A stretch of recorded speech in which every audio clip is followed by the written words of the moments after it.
जी घोषणा दिली ती खरी करायची की नाही सर्वस्वी तुमच्या हातात आहे. आदिशक्ती तुळजाभवानी, उभ्या हिंदुस्थानचा आराध्य दैवत छत्रपती शिवाजी महाराज आणि छत्रपती शिवाजी महाराजांनी या महाराष्ट्राच्या मातीला जगावं कसं हे शिकवल्यानंतर या मातीतल्या माणसाला शेवटच्या क्षणापर्यंत लढावं कसं हे शिकवणारे छत्रपती संभाजी महाराज यांच्या पवित्र स्मृतींना अभिवादन करतो. आज या सभेच्या निमित्त व्यासपीठावर उपस्थित असणारे देवदत्तजी निकम साहेब, तालुक्याचे युवा नेतृत्व अतुल शेठ बेनके, तालुकाध्यक्ष पांडुरंगजी पवार, या भागाचे नेते शरदरावजी लेंडे, संजयजी काळे, महादेव वाघ, रघुनाथ शेठ लेंडे, मारुती वायाळ, उज्ज्वलाताई शेवाळे, सुजाताताई डोंगरे, विलासजी पाटे, काळूशेठ शिरकांदे, आमचे बंधू दिलीपराव कोल्हे, निवृत्ती शेठ काळे, राजश्रीताई बोरकर, सूरजभाऊ वाजगे, सगळे आपली माणसं आहेत. कोणाचं नाव राहून गेलं असेल तर समजून घ्या, कारण जर आता बोलण्यात नाव जरी राहून गेलं तरी पुढच्या 5 वर्षात तुमचं काम हातून राहून जाणार नाही याची मात्र ग्वाही देतो. विशेषतः या पिंपळवंडी गावात बोलताना आई मळगंगेच्या चरणी नतमस्तक होऊन बोलत असताना एक विशेष आनंद होतो, कारण या गावाला एक ऐतिहासिक महत्व आहे. छत्रपती शिवाजी महाराजांच्या बागेतले घोडे या पिंपळवंडी गावामध्ये त्या घोड्यांचा, त्या बागेचा इतिहास आहे. शिवाय वारकरी संप्रदायाचा फार मोठा वारसा पिंपळवंडी गावाला आहे. त्यामध्ये सावळेराम बाबा पिंपळवंडीकर असतील, त्यांच्या नावानं जी देहू आळंदीला पालखी जाते, त्यातून वारकरी संप्रदायाचा जी जोपासना होते, जो वारसा पुढे चालवला जातो, तो कौतुकास्पद आहे. कैलासवासी मारुती शेठ लेंडे यांच्या माध्यमातून जे भरीव असं समाजकार्य केलं त्याचा आदर्श या पिंपळवंडी गावाला आहे. माजी आमदार दशरथजी काकडे असतील, दत्तूशेठ लेंडे असतील, यांच्या माध्यमातून पिंपळवंडी गावाला कायम एक आदर्श असा समाज जीवनामध्ये, समाजकारणामध्ये पुढे करून ठेवलेला. आणि अशा पिंपळवंडीकरांकडे येत असताना शरदराव, तुम्ही जे आश्वासन दिलं आणि ते आश्वासन देत असताना लहानपणी मला काय आठवायचं की आमचे बंधू दिलीपरावांचे वडील, माझे चुलते सहदेव कोल्हे, कैलासवासी सहदेव कोल्हे माझे चुलते, गिराबाई कोल्हे या माझ्या काकी, आणि पिंपळवंडीवरून दादा येणार हे आम्हाला कायम माहीत असायचं. त्यामुळे लहानपणी अक्षर वाचायला शिकायच्या आधी पिंपळवंडी गाव तेव्हापासून ठाऊक आहे. आणि त्यामुळे आता लोकसभा निवडणुकीच्या प्रचाराचा नारळ फुटलाय. आपले राष्ट्रीय नेते आदरणीय पवार साहेबांचे मी 2 गोष्टींसाठी आभार मानेन की पवार साहेबांनी माझ्यासारख्या एका शेतकरी कुटुंबातल्या तरुणाला ही संधी दिली. आणि दुसऱ्या गोष्टीसाठी आभार मानेन की आदरणीय पवार साहेबांनी कैलासवासी भागोजी सभाजी कोल्हे या गाडा मालकाच्या नातवाला ही उमेदवारी दिली. त्याबद्दल त्यांच्या दुसऱ्या गोष्टीसाठी आभार मानेन. आता निवडणुकीचा जसा प्रचार सुरू झाला तसा अतुल शेठ तुम्ही म्हणालात त्याप्रमाणे अनेक जण अनेक गोष्टी बोलतात. कोणी दाढी मिशांवरून बोलतो, कोणी महाराजांवरून बोलतो, कोणी मालिकेवरून बोलतो. प्रत्येकाला उत्तर देत बसणं हा माझा स्वभाव नाही, कारण बोलण्यापेक्षा कामावर माझा जास्त विश्वास आहे. तरी सुद्धा आपली माणसं आहेत, त्यामुळं प्रेमाचा सल्ला फक्त एवढाच देईन की ज्यांनी कोणी विधान केलं असेल खोट्या दाढी मिशा लावून आम्हाला महाराज शिकवू नका, त्यांना फक्त 2 कळकळीच्या विनंत्या आहेत. त्यांचं जे विधान मी ऐकलं त्या विधानामध्ये एकेरी उल्लेख होता शिवाजी आणि संभाजी असा. या मातीचा संस्कार आहे जर आपले हात आभाळाला लागले तसं कोणाला वाटत असेल तर या जमिनीवरचे पाय सुटू देऊ नका आणि माझ्या महाराजांचा एकेरी उल्लेख कधी करू नका, एवढंच माझं कळकळीचं सांगणं आहे. दुसरी महत्वाची गोष्ट म्हणजे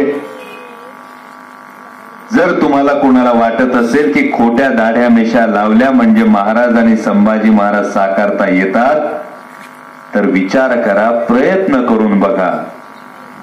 आदरणीय वळसे पाटील साहेब असतील, पवार साहेब असतील, यांच्या मार्गदर्शनानं पुढच्या 1, 2, 3, 4 वर्षात तुम्ही ज्या क्षेत्रात कार्यरत आहात त्या क्षेत्रात मी तरबेज होणार हे मला माहिती आहे.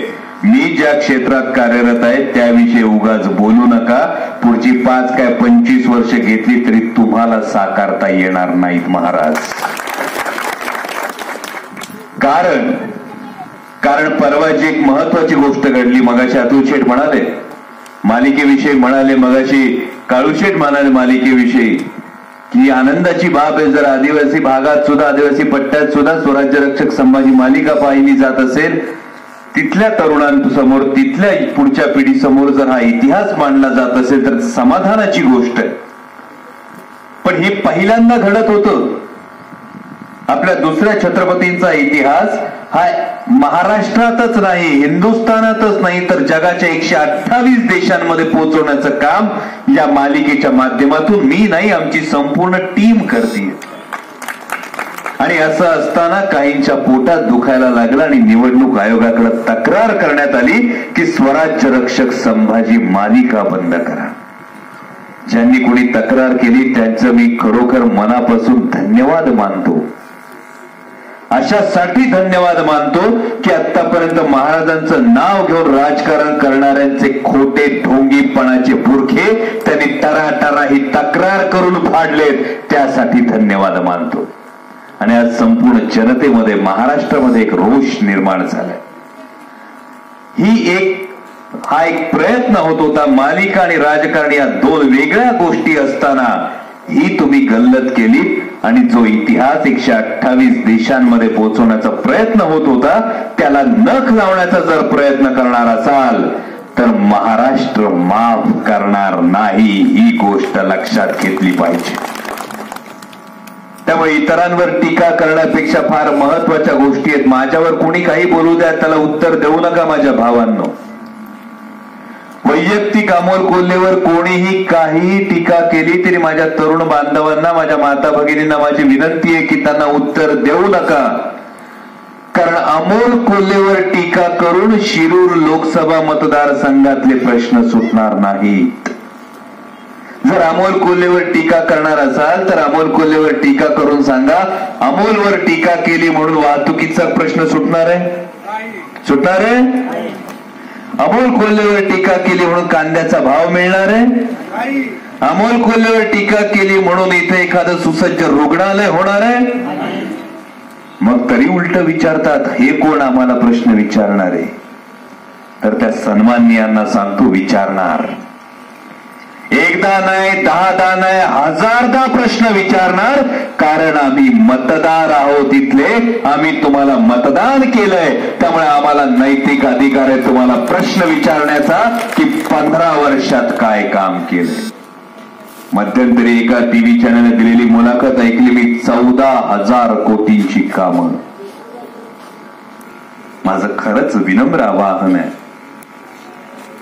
की ही 14,000 कोटींची कामं एकदा कागदावर खरी मांडून दाखवा आणि त्याचबरोबर नुसतीच केलेली उद्घाटनं आणि त्याची पूर्ण झालेली कामं याची एकदा आकडेवारी समोर पेश करा.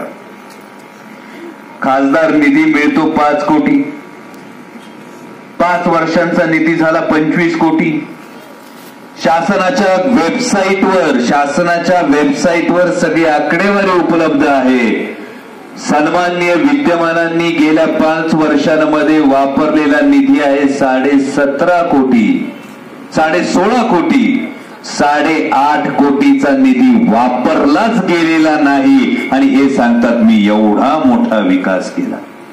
एवढा मोठा विकास केला असेल तर सांगावं त्यांनी वाहतुकीची कोटी अजून सुटली का नाही. एवढा मोठा विकास केला असेल तर सांगावं त्यांनी की माझ्या माता भगिनींच्या आरोग्याच्या दृष्टीनं जे प्राथमिक आरोग्य सेवा आहे या आरोग्य केंद्रांचं सक्षमीकरण का झालं नाही? या हायवेवरच्या वाहतूक कोंडीमुळे अनेक अपघात होतात. या अपघातातल्या जखमींना तातडीनं योग्य उपचार मिळण्याची गरज असते. त्या उपचारासाठी सुसज्ज असं अद्ययावत ट्रॉमा केअर सेंटर YCMच्या धर्तीवरचं एखादं रुग्णालय का झालं नाही? सांडवे यांनी किती वर्ष 1996 साली दारा घाटाचा भूमिपूजन झालं होतं जेव्हा बाळासाहेब दांगट साहेब आमदार होते त्यावेळी. त्यानंतर प्रत्येक वेळी गेली 3 वर्ष शिवनेरीवर येऊन आदरणीय मुख्यमंत्री आणि इथले विद्यमान आमदार सुद्धा प्रत्येक वेळी आश्वासन देतात की आत्ता सर्वेक्षण होईल, आत्ता सर्वेक्षण होईल. किती कोटी निधी मंजूर केला? 1.5 कोटी. 1.5 कोटी निधी मंजूर केला असं सांगितलं जातं. अजून दारा घाटाचं सर्वेक्षणच झालं नाही. कल्याण नगर रेल्वे मार्गाचा प्रश्न तसाच, पुणे नाशिक रेल्वे मार्गाचा प्रश्न तसाच. प्रत्येक वेळी सांगायचं हे विकास केला म्हणून म्हणत राहतात, पण आता जनतेला कळून चुकलेलं आहे. कारण लोकसभा टीव्ही आम्हाला पण दिसतो. किती वेळा तुम्ही संसदेत तोंड उघडता त्याची एकदा आकडेवारी खरी लोकांसमोर मांडा. आहे कोणी कांद्याचे भाव पडल्यानंतर विद्यमानांनी संसदेत तोंड उघडलेलं बघितले? कोणी नाही बघितलं.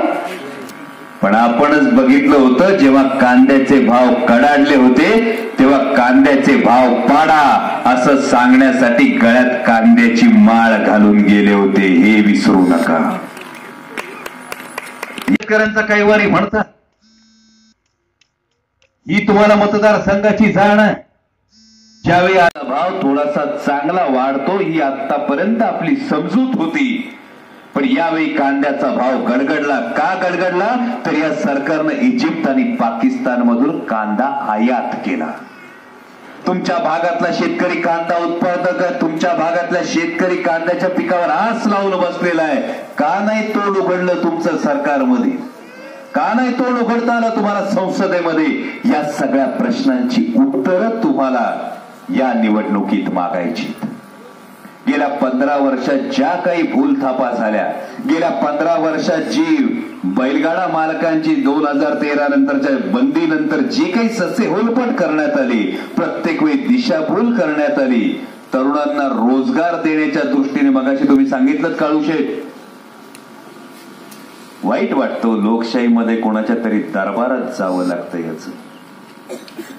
आणि म्हणून शब्द देतो, या मळगंगे मातेच्या साक्षीनं शब्द देतो, जर तुमच्या माध्यमातून ही संधी मिळाली तर तुम्हाला तिथून पुढे खासदाराच्या दरबारात जावं लागणार नाही. खासदार तुमच्या दारात येऊन काम करणार. कारण ही लोकशाही आहे. आणि म्हणून लक्षात ठेवा माझ्या भावांनो, ही निवडणूक केवळ लोकसभेची निवडणूक नाही. ही निवडणूक केवळ अमोल कोल्हेंची निवडणूक नाही. ही निवडणूक केवळ राष्ट्रवादी काँग्रेस पक्षाची निवडणूक नाही, तर ही निवडणूक तुम्हाला बसलेल्या महागाईच्या चटक्यांची निवडणूक आहे. ही निवडणूक नोटाबंदीच्या घेतलेल्या तुघलकी निर्णयाची निवडणूक आहे. ही निवडणूक शेतमालाला न मिळालेल्या हमी भावाची निवडणूक आहे. ही निवडणूक तरुणांना न मिळालेल्या रोजगाराची निवडणूक आहे.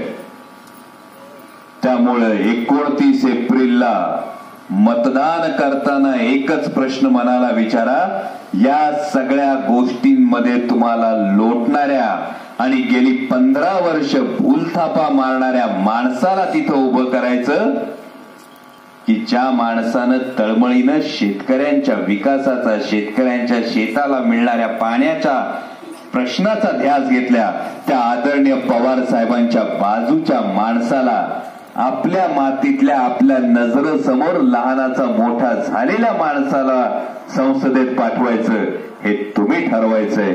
आणि शरदराव, मला विश्वास आहे पिंपळवंडीकरांवर की पिंपळवंडीकरांना 29 एप्रिलला सकाळी 7 वाजल्यापासून संध्याकाळी 6 वाजेपर्यंत फक्त मनुष्य दिसेल. काय दिसेल? मनुष्य दिसेल. बाकी काही दिसणार नाही. मनुष्य दिसेल त्या मनुष्याचं चिन्ह आहे घड्याळ, आणि घड्याळासमोरचं बटन दाबून आदरणीय पवार साहेबांचे हात मजबूत कराल अशी तुमच्या सगळ्यांकडून अपेक्षा व्यक्त करतो. थांबतो. जय हिंद, जय महाराष्ट्र. शून्य पाईन टाईप करून सबस्क्राईब करा, घंटीच्या बटनावर टिक करा, लाईक करा आणि शेअर करा.